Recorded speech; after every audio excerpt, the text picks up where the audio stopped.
Now, the Hunt Palmer Show. Yes! I feel like I've been waiting for this my entire life. You're listening to the Hunt Palmer Show on 104.5 ESPN Baton Rouge. Jolly good fun. Jolly good. Locking down the middle of the day. America's favorite daytime fun show. Live from the Raising Cane's studio. This is Hunt Palmer.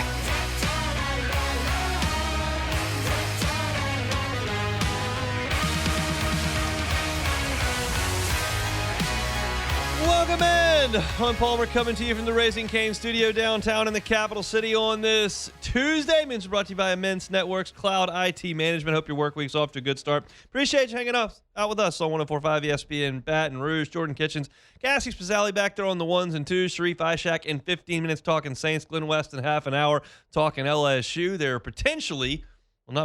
is going to be a canceled baseball game this evening, not in Baton Rouge, but in Lexington, Kentucky for RPI reasons. I just kind of want to kick that around at the end of this hour. Wilson Alexander now has moved on to On 3, national college football reporter, but he sat down with Lane Kiffin and basically got a one-on-one, but it was also in response to the Vanity Fair piece that dropped yesterday.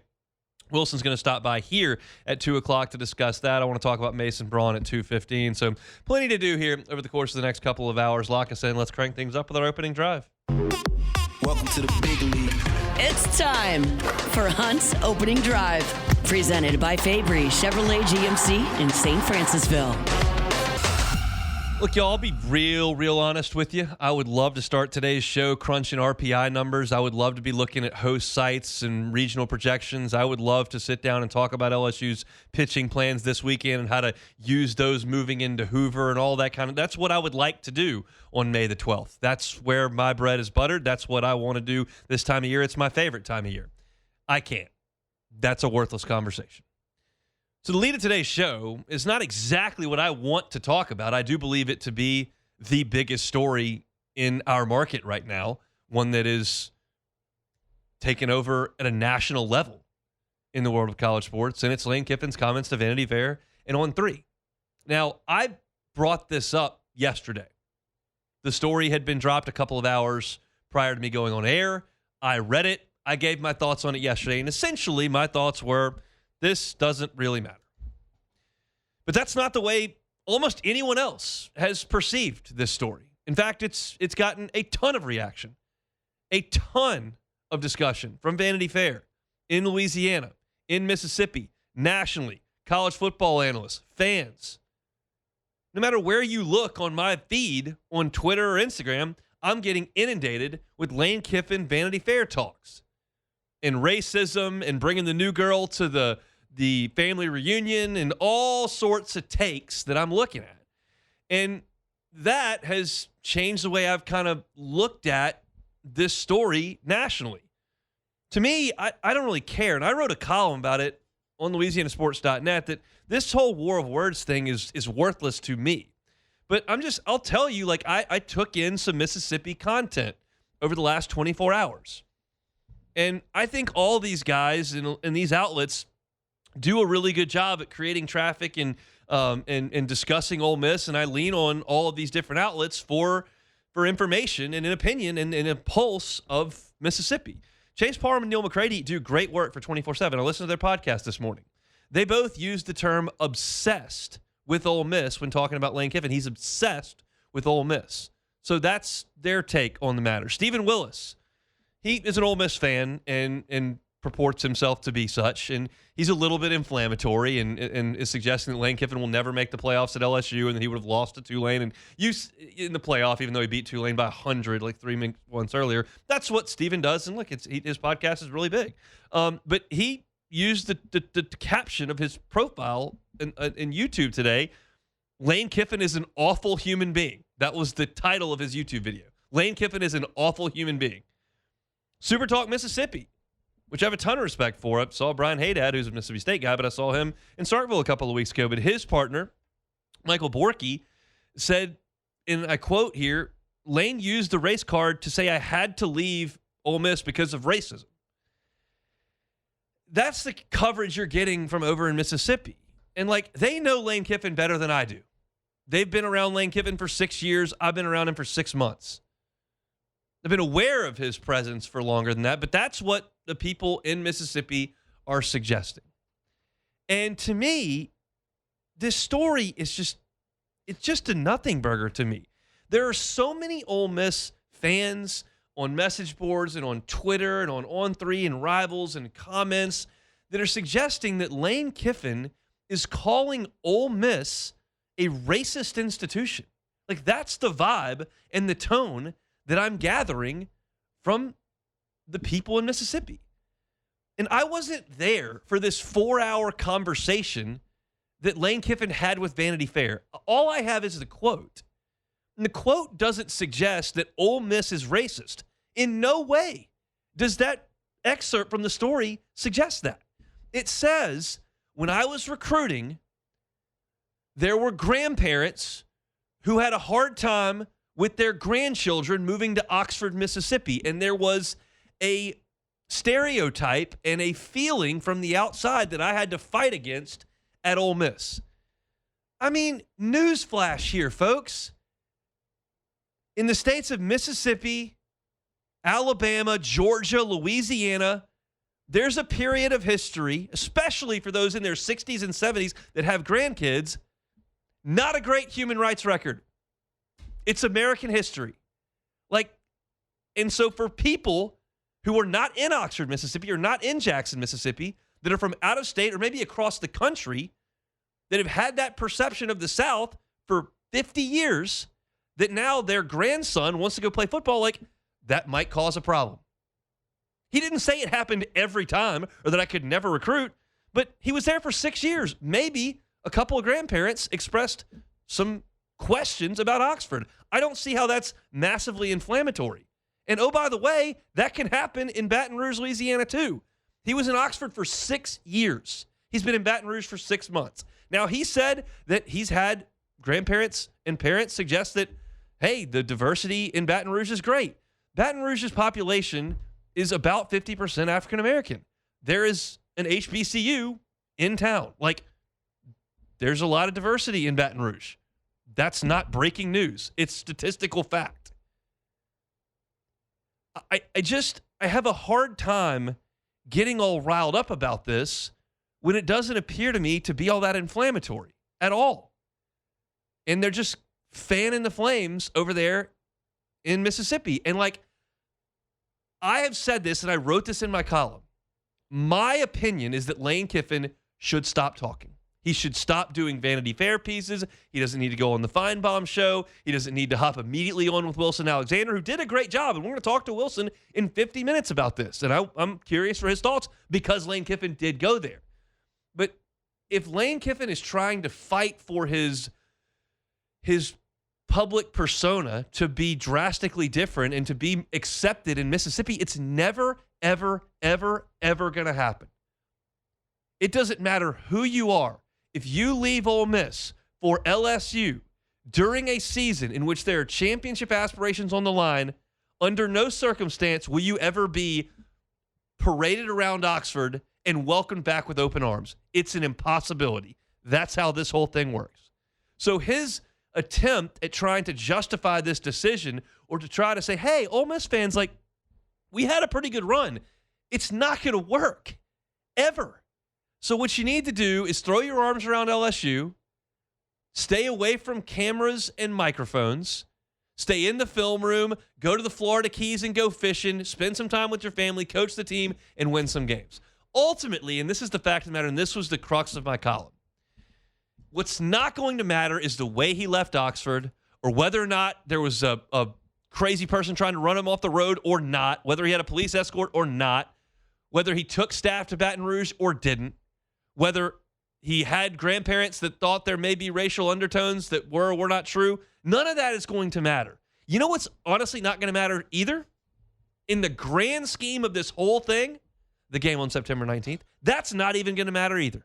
Lane Kiffin did not take this job to beat Ole Miss in September. He's going to try like hell. I hope he does. Lane Kiffin took this job for the next 6 to 10 years, not 6 to 10 months. That's why he up and left in the middle of a playoff run for Ole Miss. He was not thinking about the next 6 weeks.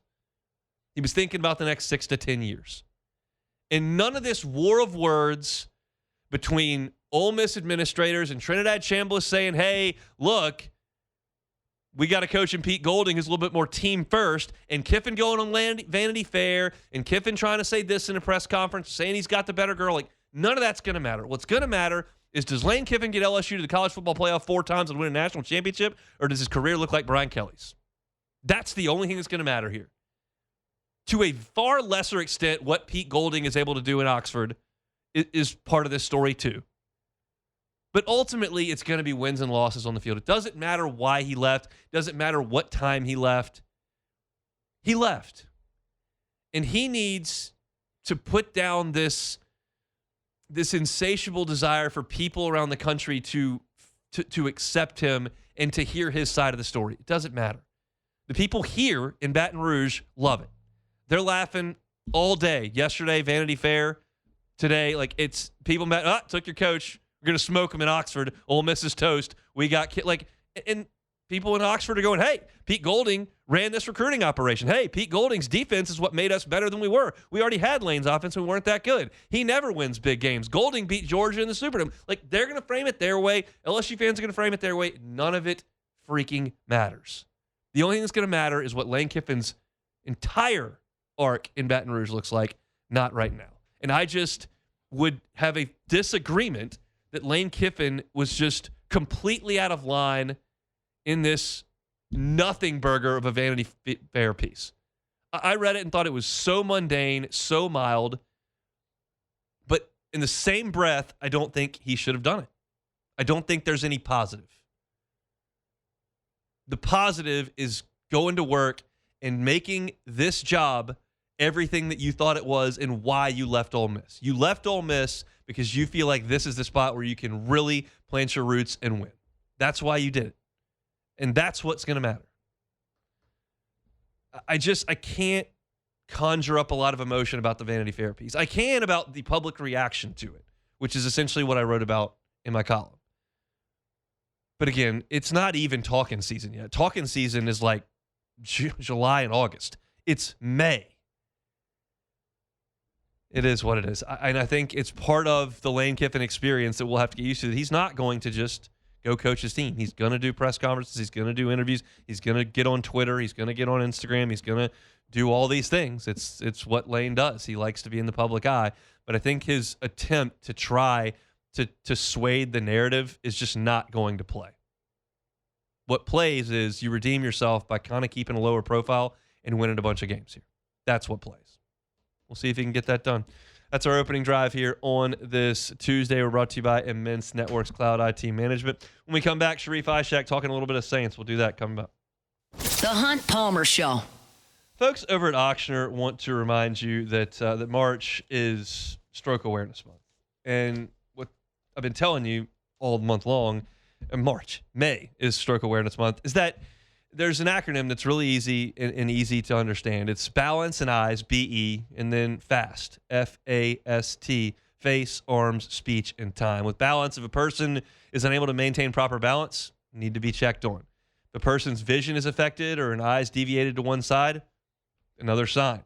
The face, is one side droopy or is it numb? The arms, weak or numb. Speech, slurred.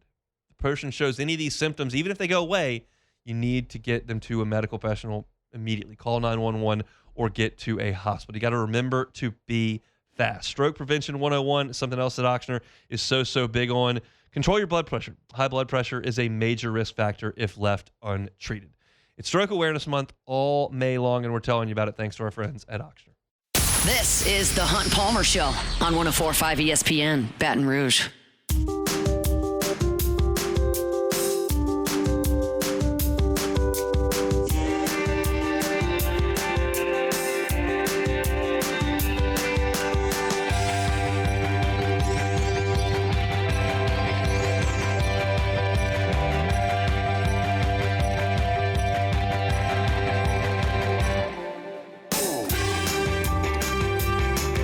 Feel like your IT department's a little bit overwhelmed? Immense Networks Cloud IT Management, happy to help you out. Check them out at immense.net, immense.net. They bring you our Tuesday shows each and every week. We'll talk to Glen West about the Tigers coming up in 15 minutes right now. Sharief Ishaq on the Hoodats joins us from New Orleans on the Jim's Firearms Hotline.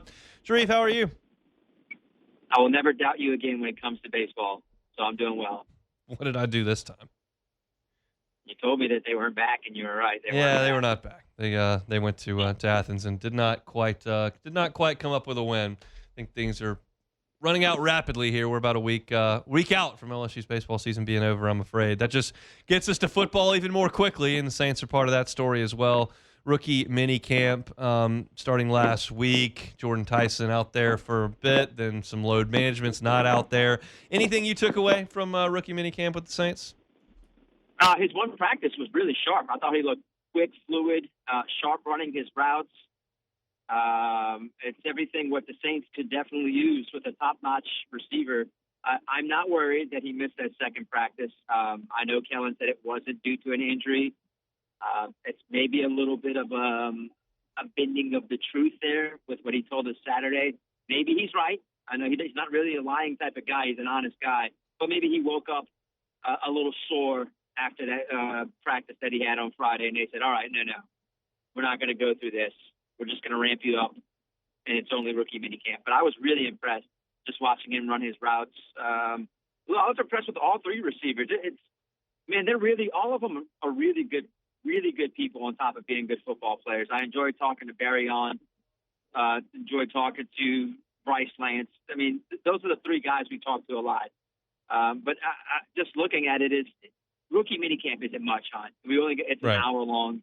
You don't get helmets. You don't get nothing. You don't get pads. You just get pretty much a walkthrough on steroids. That's what you got, some 7-on-7, and that was pretty much it. But I enjoyed watching the speed of those three receivers, and I would think fans are going to be very excited about what's to come.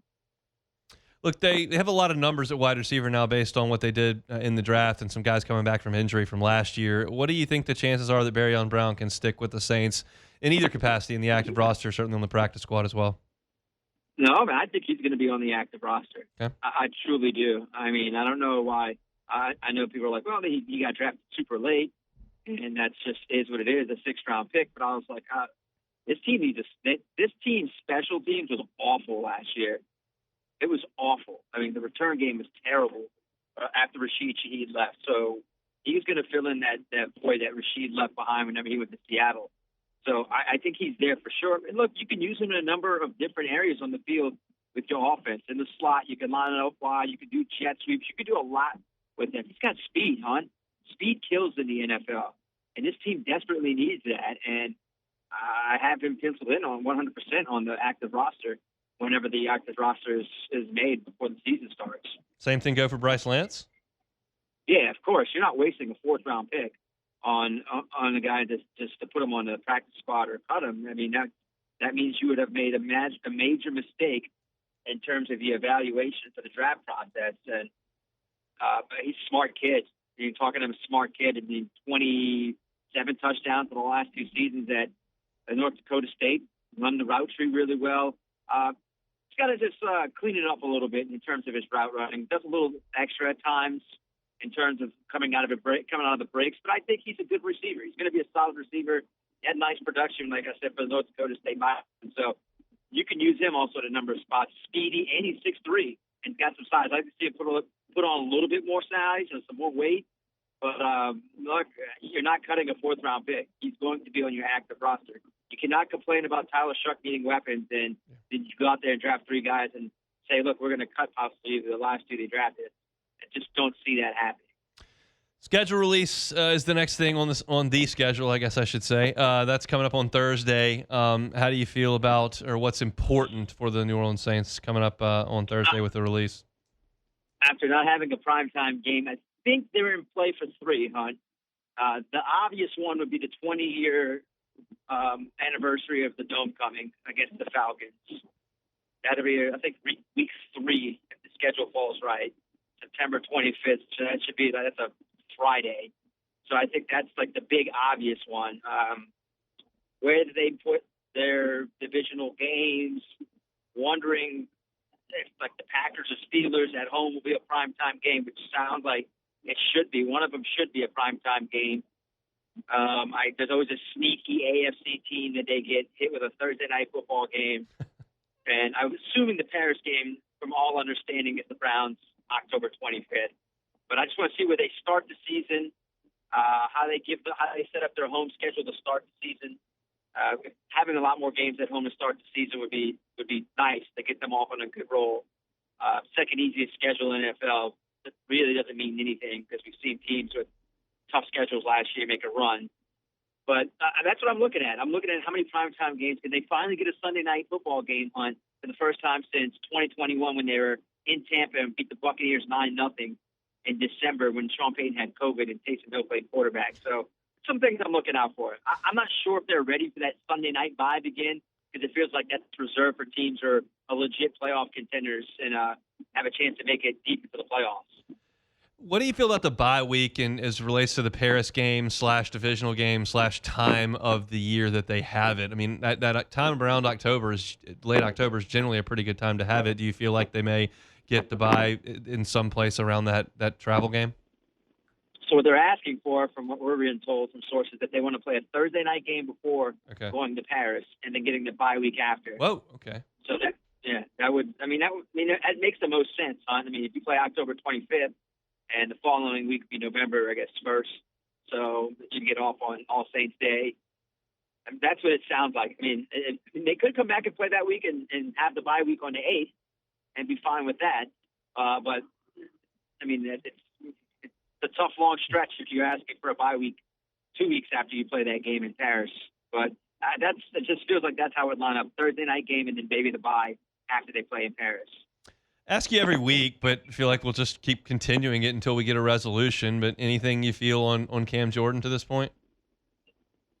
I think the ball's in his court. It truly is. It's like if you want to be back, we have a 1-year contract for you to come back and maybe finish out your career with the Saints, or you can go sign with one of the other two teams that you said you'd have an offer from. But I still think that still think he is. Probably better suited to be with the Saints. I still think he either comes back or maybe he just doesn't play football again. I guess we shall see. Not exactly a time crunch at this point now that we're post-draft and have a little bit of time before teams have to show up for training camp over a month away. So we'll see. Sharief, we appreciate some time. Have a great rest of your week. You too, man. See you next. He's Sharief Ishaq, WDSU down in New Orleans. All right, y'all, we're launching a little bit of giveaway is not the right word, even though there is a little bit of a giveaway portion here. But if you're into golf, never played simulator golf, or have played simulator golf and really like it, Swing Easy Golf Club is going to launch league play coming up in the very near future. Going to be on a midweek night. You're going to have scramble competitive action at Swing Easy Golf Club. If you are interested in joining that league and you want to win a spot in the league, you can do that via our text line. We're going to nominate 2 teams via our text line to compete in a scramble format at Swing Easy Golf Club, and the winning team is going to get a spot in Swing Easy Golf League coming up this summer. So if you are interested, just need 1 entry per team. We'll pick you, and then you can pick your teammate. Bring your teammate, I should say, but text the number, text Swing Easy, 1 word, text Swing Easy, 1 word, to 225-499-1045. 225-499-1045. Just text Swing Easy. Then be sure and register once you do text our text line. And we're going to get all the entries of the word Swing Easy, and we'll go through. We'll randomly pick 2 winners.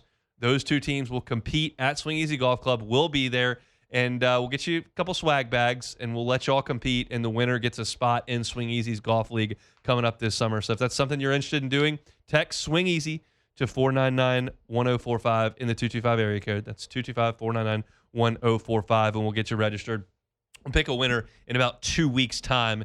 Very much looking forward to that. We're going to go out to the competition and film a little social media content with y'all, and we'll see who's the team that qualifies for that league. But shout out to Swing Easy. Go see him on Segan at Perkins, Swing Easy Golf Club, swingeasygcbr.com. Still plenty to do here on this Tuesday edition of the Hunt Palmer Show. Do want to remind you that we have sports trivia tonight at Court to Table on Burbank, 8 o'clock. So if you're looking for something to do this evening, no midweek baseball, going out to Court to Table. You can get some great drinks, great food, win some gift cards, hang out. Always an enjoyable time there at Court to Table. We'll be there 8 o'clock. Have you out of there by about 9:15 at Sports Trivia from Court to Table. When we come back, Glen West talking Tigers next.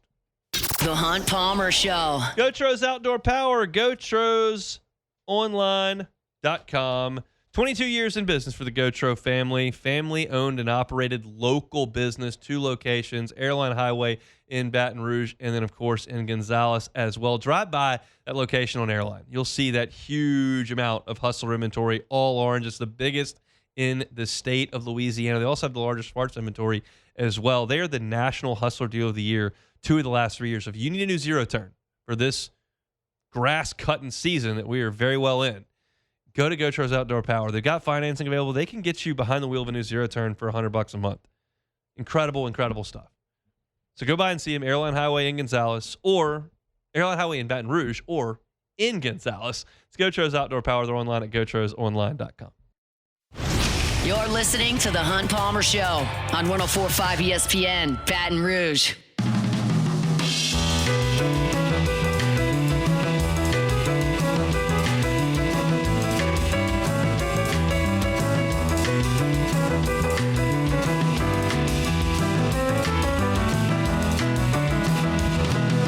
Shout out to Immense Networks, Cloud IT Management. Looking for another IT option? Immense might be for you. Check them out online, immense.net, immense.net. Let's talk some Tigers. Glen West, Go 24/7 senior writer, good enough to give us time on Tuesdays. With us now, Glen, how are you? I'm doing all right, Hunt. How about yourself? I'm doing A-okay. Let's just talk about this pitching staff. I'll start open-ended for you. What has been the most surprising underachievement here from the pitching staff, either as a whole statistically or 2 or 3 aspects of it that just have not worked? Yeah, I mean, I think if you're just talking about the pitching aspect, I think the free passes immediately come to mind. I don't know exactly where LSU ranks in terms of free passes. I haven't looked that up here since this last weekend, but they just consistently put themselves in bad positions when you're giving free passes to some of these elite hitting teams, and they've done that pretty consistently all season. I think that's probably been the big one for me. I think probably the maybe one area that I think LSU was really banking on taking that next step of development was this group of sophomore pitchers, and you certainly have seen them continue to try to grow, but look, it hasn't been the season that I don't think Casey Evans or William Schmidt really wanted, and certainly when you throw Maverick Rizzi and Cooper Williams into that picture as well, those were 2 guys that I think going into the season LSU expected to have major roles on this team, and I think Rizzi pitched maybe an inning or 2 this last weekend, but he and Cooper Williams have been pretty consistently out of the rotation here, or guys that LSU feels like are reliable options for several weeks now, and I just don't think that was really on the bingo card going into the year. I think those 2 were going to have big roles, but I think I think that the talent of Evans and Schmidt is something that I'm not willing to give up on. I think that those 2 guys with another year here can really develop into some really solid pitchers and be, very important pieces to next year's team. But they, no doubt, are going through the ringer here a little bit in their sophomore seasons and have a lot of work to do this offseason to get better. To answer your question, LSU dead last in the SEC with the most allowed walks. They are tied for 3rd in terms of hit batsmen. Kentucky and Vanderbilt have both hit more than LSU, but Tigers 3rd in that spot. So for free bases, LSU is far and away at the top of the SEC. How do you square that away? Do you think that's something philosophical? Do you think it's something in terms of pitch calling? Do you think it's just a lack of execution by some pitchers? I'm sure it's a mixture of a lot of those things. I think, look, we know kind of the blueprint with Nate Yeskie. They are a very strikeout-heavy pitching staff. They have been for several years, and I think when you're aggressive as they are in terms of trying to get guys to strike out, you kind of sometimes leave yourself open to some aggressive misses and some misses that that lead to some more of those free passes. And I think the thing for me this year has been not necessarily the misses, but it's just how far the misses have been. Like, it seems like a lot of these pitches have been guys just completely losing control, and they're just kind of not really in the strike zone. And so I think that it's one thing to miss a pitch and feel like you still made a good pitch, but I think it's another thing to miss a pitch when you feel like you don't make a good pitch. And there's just been a lot of that, I think, within this pitching staff this year. And it's something that I think, Coach Yesky and a lot of these pitchers that they're able to bring back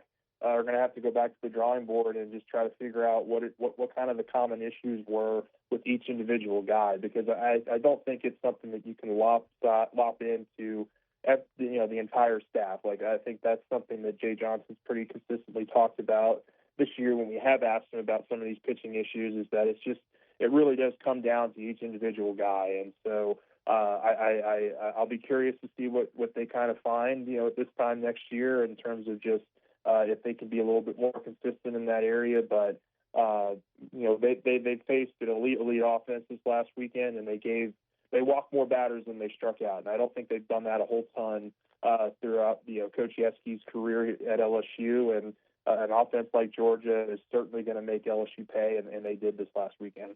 How much different do you think the pitching staff looks next year? Because there are a lot of guys with eligibility remaining.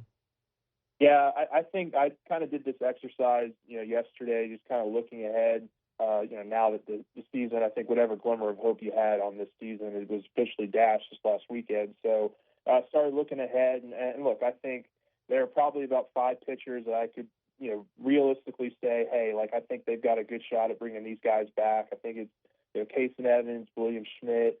I think, Danny Lockenmeyer is an interesting young left-handed pitcher that maybe they can continue to develop and have some kind of role.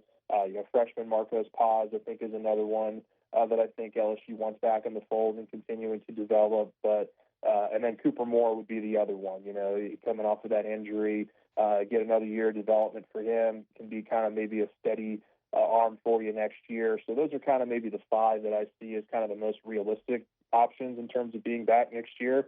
But I do think you're going to have to be aggressive in the portal in terms of, building out that staff around those guys, because I think this, and certainly working in some of these freshman arms. This high school class is 24 strong. We'll see how many of them they're able to bring to campus, but they signed a really high class in terms of numbers this year, I think, to try to get some more youth pumped back into the program here. That was something that Jay Johnson mentioned, a couple weeks ago, that they really want to start leaning into a little bit more here going forward, is internal development within the program. And so we'll see kind of what happens with the portal. I think you have to be aggressive, though, and go, maybe find a guy that you think could be a starter, maybe 1 or 2 guys you think could be a starter, and then certainly build out the rest of your staff with some high velocity arms, some guys with good left-handed action and good arm slots and things of that nature. I think there's a lot they're going to need to accomplish here on the mound going forward. Question: did y'all meet with Jay Johnson today? Tomorrow. Tomorrow, okay. 12:15. Yeah. A question I would have, and I'm curious your thoughts on this. I think I know my answer, but I'm just curious. Do you think he will manage this weekend, Thursday, Friday, Saturday, with next week in mind? Or do you think he'll just play it normally? Yeah, I was thinking about that this last weekend too, as kind of this Georgia series is unfolded. And I look, if postseason is on his mind, or if trying to get as long into this season is on his mind, then I think he will. I think you have to set yourself up for as much opportunity as you can in Hoover. You're going to have to probably win. I think 6 games in 6 days, or 5 games in 6 days. I can't remember exactly what it is, but they're going to be playing on that first day for sure. And do you want to burn some of your better arms this weekend, knowing what you have coming up in Hoover, and the fact that you're playing for your season and whatnot? But I do think that look, you only have so many options, and you can only do so many different things. And so maybe you can start with the same guys, that maybe limit their pitch count so they can be available a little earlier in the weekend. And certainly I think it depends on how LSU plays, offensively, in terms of getting yourself a lead and things of that nature. But I know Jay Johnson a little bit in terms of just his identity and how he likes to go about things, and he's very much on to the next game, very next game center oriented, and how do we win the next game. But I do have curiosity, because this is a position they haven't really been in under his tenure here, where you're playing for basically your postseason lives. Or just your season lives. And so it'll be very interesting to see what he decides, but that will definitely be a question I think we have for him tomorrow. I'm fascinated by that because he gives you 56-game playoff all the time, but if you feel like the postseason is the most important thing, like throwing William Schmidt 104 pitches on a Thursday and then not having him available until maybe the following Wednesday, I would suggest you probably need to limit those guys' innings and really kind of toss Saturday in the garbage heap, because it doesn't. You finish 11-17 in the league, or 11-19 in the league. Like that's not going to help you. Like you got to go win every game in Hoover. Yeah, and I think the other thing there is I think you just also have to go by what Jay Johnson has talked about for the last month, and he's very, very much been next year oriented. I think with the fact that he's playing all these freshmen and the fact that he's getting a lot of these guys that he thinks could be involved heavily next year on the mound. So maybe that does play a factor into it. I would probably guess that if they're able to build a lead early in any of these games, that some of these starters or some of these guys that you're going to have to really rely on early next week could see their pitch counts a little more limited. But that's just a pure guess on my part. And knowing Jay Johnson, I'm sure he'll probably say tomorrow, I'm just focused on the game in front of us. I'm sure he'll give us the coach speak there, but I will be curious to see how that plays out this weekend. I am as well. One more here. Let's talk a little bit about basketball. Will Wade is slowly but surely getting announcements from overseas and elsewhere to put this roster together. What are your early impressions? Yeah, they've gotten 2 guards and 2 forwards. Marcio Santos, I think, is a really interesting piece. They got him last week. Very offensive-oriented forward, a guy that's physical, is 23 years old. Somebody that I think is going to be able to come in and be a good scoring punch for LSU. You got Abdi Bashir and Divine Ugochukwu. Those are 2 guards that I think are going to be able to space the floor for you. They got some decent length for their size. They'll be active defensively, but I think their 3-point shooting is what LSU's really banking on, having success with in this roster. And then, obviously you've got the Muhammad Diabate, who is very defensive oriented. I think can be a central piece to whatever it is you want to do defensively. But there's still some work to be done out there. They've got 4 that are official, and I would imagine by the end of this thing, they have probably, like Coach Wade said, 8 or 9 guys that they feel like are going to be their main rotation players. I've seen a lot of the reports and rumors out there that they're going after another, French big man in Bryce Desert, and we'll see kind of what happens there officially if that kind of comes up into fruition over the next several days. But they're working on a lot of different things right now. I still think you probably need a lead guard. I think you probably need some size in terms of a big man. So we'll see kind of how this looks, in a couple weeks. But I think that they're well on their way to building out a really interesting, fun roster, and a lot of names that we're going to have to spend the next couple months learning how to write out on paper and say out loud, which can be even more difficult at times. All right, Glenn, sure. We appreciate the time. Absolutely. Have a good week. All right. Thanks, Hunt. He's Glen West, senior editor of Go 24/7. Fabry Chevrolet GMC, FabryChevrolet.com, FabryChevrolet.com. The entire inventory is online at FabryChevrolet.com. You can also see it in person. Highway 61 in St. Francisville. Under new ownership, the Fabry family since October the 1st, coming up on a year now after the summer months are in the rearview mirror, and they're just thrilled to have that spot there in St. Francisville. If you're looking for a new Chevy Silverado, if you're looking for a GMC Sierra, either of those new trucks, they're right there on Highway 61 in St. Francisville at FabryChevrolet.com. You're going to get a fantastic customer experience, great buying experience, great service after the sale as well. Go by and see them, Highway 61 in St. Francisville, or online at FabryChevrolet.com. That's interesting that I honestly, until I sat down and talked to Glenn, had not considered this. If I were Jay Johnson, I would have to give serious consideration Monday, Tuesday of this week, so yesterday and today, to limiting William Schmidt and Kason Evans and Zach Cowan and even Marcos Paz to 35 or 40 pitches this weekend. Because realistically, even with all those guys ready to go, you're probably not going to sweep Florida. And if you sweep Florida, you get to 12-18. If you sweep them, you get to 12-18. And then you still have to go make a run in Hoover. So you might as well play the percentages, Limit those guys' pitch counts a ton. If you lose all 3 games, who cares? 9-21, 8-22, whatever. And then try to go win the whole thing in Hoover. And line Schmidt up on Tuesday and Paz up on Wednesday and Kaysen up on Thursday and see where you go from there Friday, Saturday, Sunday. I'm not suggesting any of that's likely. It's extremely unlikely. But it's probably what I would do because trying to win the SEC tournament is certainly more important than trying to win 3 games against Florida. I've been asked, what if you sweep Florida, go 12-18, and then you get all the way to the final of the SEC tournament? Like, I don't think that's enough to get in, but I don't know that. It's all silly conjecture anyway because they haven't shown they can beat good teams. They're 0-12 against teams with a winning record in the league. So they're going to go to Hoover and sweep everything? I don't think so. But I would probably try. I would probably hold my guys this weekend, get them out there, but for 35 pitches, like a big bullpen, mix and match any which way, Thursday, Friday, Saturday, and then show up in Hoover and say, all right, we're going to win Tuesday, we're going to win Wednesday, we're going to keep rolling. It's all single elimination next week, so we'll see. But that's probably what I would do. I don't know if that's a smart idea or not, but it's what I would do.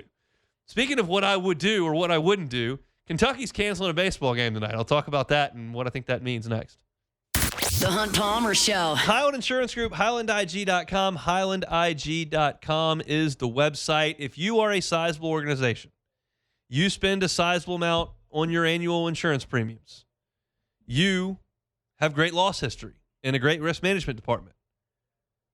How about a captive? If you have not looked into a captive for your commercial insurance needs, why? Is it because your current broker doesn't have access to one, or because your current broker doesn't know about them, or maybe because you just haven't called the Highland Insurance Group? If you're a big organization, sizable premium, great loss history, a captive could be a game changer for your bottom line in terms of insurance costs. The Highland Insurance Group deals with captives every single day. You're listening to The Hunt Palmer Show on 104.5 ESPN, Baton Rouge.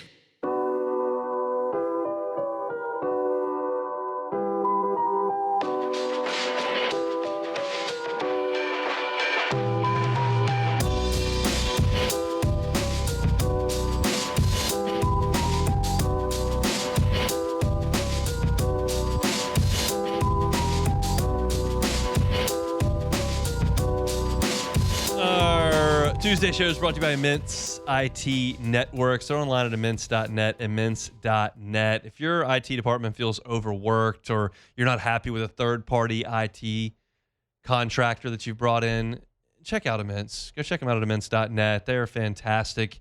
They're consultative and they're relationship-based, and they want to help your business grow with the use of IT. When you think of IT, you just think, oh, well, this person's computer's frozen. Can you fix that? Or they clicked on that email. Can you deal with that? And certainly break fix is something that Immense can help you with, but they also want to help your business grow.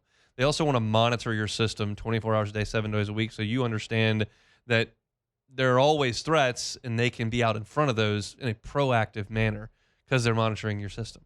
It's Immense IT Networks. You can find them online at immense.net. All right, Kentucky released a statement from its baseball program. I'll just read it to you. They're supposed to play Northern Kentucky tonight in a midweek game to finish out the midweek slate.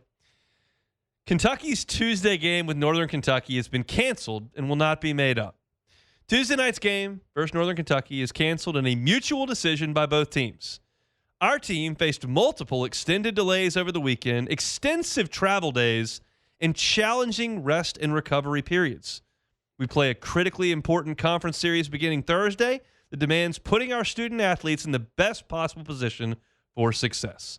That, folks, is incredibly considerate of Kentucky to protect their student athletes after long delays of sitting at the field and extended travel days.